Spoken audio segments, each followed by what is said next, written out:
আসসালামু আলাইকুম এভরিওয়ান, আশা করি সবাই ভালো আছেন। আমিও ভালো আছি।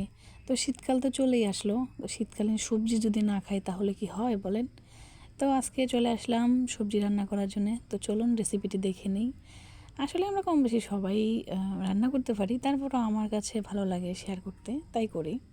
তো সব রকমের সবজি সুন্দরভাবে স্কিপ করে কেটে এখানে হচ্ছে পেঁয়াজ কুচি, মরিচ কুচি, আদা রসুন বাটা দিব পরিমাণ মতো, হলুদ গুঁড়ো, মরিচ গুঁড়ো, আর হচ্ছে পরিমাণ মতো লবণ দিয়ে দেন হচ্ছে কষিয়ে নেব। কষিয়ে তারপরে আমি হচ্ছে পরিমাণ মতো পানি দিয়ে দিব সবজিটা সিদ্ধ হওয়ার জন্যে। সবজির কালারটা কিন্তু অনেক সুন্দর এসেছে। তো সবজিটা বলক ওঠার পরে টমেটোগুলো দিয়ে দিব। টমেটো আগে দিলে আসলে গলে যেত, তাই একটু পরে দেওয়া। তো এখানে ধনিয়া পাতা দিয়ে দিচ্ছি, সেটা স্কিপ হয়ে গেছে, তো আপনারা অবশ্যই দেবেন। তারপরে বাগারের সময় এই যে রসুন আর পেঁয়াজ কুচিটা ভেজে নেব।